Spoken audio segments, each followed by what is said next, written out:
2024년 9월 19일 매일 성경 말씀 묵상입니다. 오늘 성경 말씀은 열왕기하 9장 14절에서 26절에 있는 말씀입니다.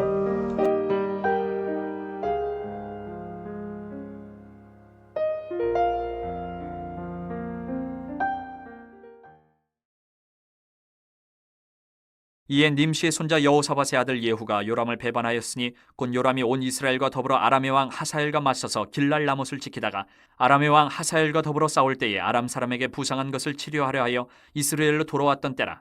예후가 이르되 너희 뜻에 합당하거든 한 사람이라도 이 성에서 도망하여 이스라엘에 알리러 가지 못하게 하라 하니라. 예후가 병거를 타고 이스라엘로 가니 요람 왕이 거기에 누워 있었음이라. 유다의 왕 아하시아는 요람을 보러 내려왔더라.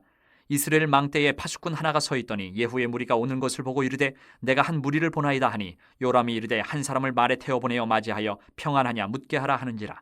한 사람이 말을 타고 가서 만나 이르되 왕의 말씀이 평안하냐 하시더이다 하매 예후가 이르되 평안이 내게 상관이 있느냐 내 뒤로 물러나라 하니라. 파수꾼이 전하여 이르되 사자가 그들에게 갔으나 돌아오지 아니하나이다 하는지라. 다시 한 사람을 말에 태워 보내었더니 그들에게 가서 이르되 왕의 말씀이 평안하냐 하시더이다 하매 예후가 이르되 평안이 내게 상관이 있느냐 내 뒤를 따르라 하더라. 파수꾼이 또 전하여 이르되 그도 그들에게까지 갔으나 돌아오지 아니하고 그 병거 모는 것이 님시의 손자 예후가 모는 것 같이 미치게 모나이다 하니 요람이 이르되 메우라 하매 그의 병거를 메운지라. 이스라엘 왕 요람과 유다 왕 아하시아가 각각 그의 병거를 타고 가서 예후를 맞을새 이스라엘 사람 나봇의 토지에서 만나매 요람이 예후를 보고 이르되 예후야 평안하냐 하니 대답하되 내 어머니 이세벨의 음행과 술수가 이렇게 많으니 어찌 평안이 있으랴 하더라. 요람이 곧 손을 돌이켜 도망하며 아하시아에게 이르되 아하시아여 반역이로다 하니 예후가 힘을 다하여 활을 당겨 요람의 두 팔 사이를 쏘니 화살이 그의 염통을 꿰뚫고 나오매 그가 병거 가운데 엎드러진지라.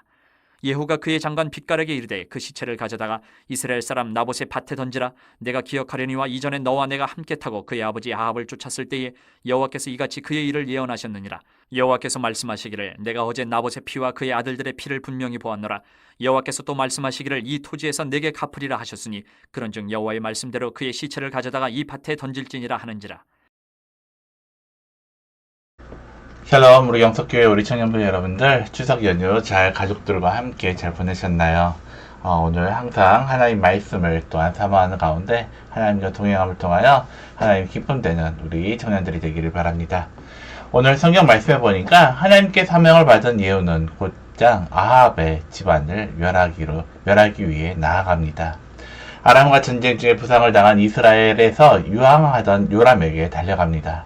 도망하는 요람을 죽인 후 나봇의 포도원에 던집니다. 이는 하나님의 살아있는 말씀의 정확한 성취입니다. 하나님의 명을 받은 예후에게 하나님은 동지들을 붙여주십니다. 예후는 그들을 이끌고 요람을 찾아갑니다.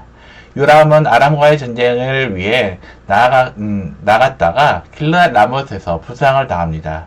전쟁터에서 물러나 이스라엘에서 유황을 하고 있습니다. 그 자리에는 요람의 병문안을 위해 유다 왕 아하시아도 와 있었습니다. 길르앗 라못에서 출발한 예후 일행은 한 걸음으로 말을 달려 요람에게 나아갑니다. 요람은 심상치 않는 말 달림을 보고 사람을 본다여 무슨 까닭인지 알고자 합니다. 두 차례 연속으로 사람을 보내지만 그들이 돌아오지 않았습니다. 마침내 그가 예후인 것을 알고 요람과 아하시아 왕이 직접 예후를 맞이하러 갑니다. 이때까지 요람은 자신의 운명을 알았을까요? 예후와 요람이 조하게 된 자리는 공교롭게 나봇의 토지입니다. 일찍이 아합 왕이 포도원을 탐내 이세벨과 공모하여 포도원을 빼앗고 그 주인 나봇을 죽였던 곳입니다. 그때 하나님은 나봇의 피로 인하여 반드시 아합의 집을 심판하실 것을 말씀하셨습니다. 그와 함께 이세벨은 개에게 던져줄 것을 말씀하셨습니다. 바로 그 나봇과 그의 아들들의 피와 함께 하나님께서 명하신 심판의 말씀이 스며 있는 곳입니다. 바로 그 자리에서 하나님의 심판이 예후를 통해서 이루어집니다. 상황을 알아차리고 도망하는 요람은 예후가 쏜 화살을 맞고 죽습니다. 예후는 아합의 집안에 대한 하나님의 심판을 알고 있는 바 요람의 시체를 나봇의 토지에 던져버립니다. 하나님의 말씀은 반드시 성취됩니다. 악에 대한 심판은 반드시 있을 것입니다. 그러므로 성도는 악을 떠나 말씀을 쫓아 살기를 소원해야 하는 것입니다. 아합에 대한 심판의 말씀이 선지자로부터 주어집니다. 아합의 아들로 왕이 된 요람은 그 심판에 온 마음을 두고 살았어야 합니다. 요람은 그렇게 하지 않았습니다. 선친 아합과 같이 하나님의 말씀을 마음에 두지 않고 악의 길로 달려갑니다. 심판의 말씀을 듣지 못해서가 아니라 믿지 않았기 때문입니다. 세상이 악한 길에서 멈추지 않고 계속 나아가는 것은 하나님의 말씀을 믿지 않기 때문입니다. 성도는 이 악한 시대에서 하나님의 심판을 현실로 받아들이고 살아가는 사람입니다. 마치 노아가 심판에 관한 하나님의 말씀을 듣고는 오직 하나님만 바라보고 살았던 것처럼 살아야 합니다. 나는 구원의 방주가 되시는 예수님만 바라보고 살고자 해야 하는 것입니다. 오늘 말씀을 다시 한번 묵상하면서 예후가 기름 부음을 받고 요람을 제거하고자 즉각적인 순종을 합니다. 이 일을 보면서 내게 주신 도전이 있다면 무엇인지 한번 생각해 보시기를 바랍니다. 또한 요람 왕은 예후가 말을 달려 자기에게로 오는 모습을 보면서 어떤 생각을 했는지 한번 생각해 보시기 바랍니다. 그리고 요람 왕의 최후에 하나님께서 어떻게 개입하고 계시는지 생각하고 그것을 또한 나의 삶에 어떻게 적용할 수 있는지 한번 생각해 보시기를 바랍니다. 기도드리겠습니다. 하나님 아버지, 우리가 이 세상을 살아갈 때 무엇이 진리고 무엇이 악한 것인지 우리가 정말 분별할 수 있도록 우리에게 말씀 가운데 지혜를 허락하여 주시옵소서.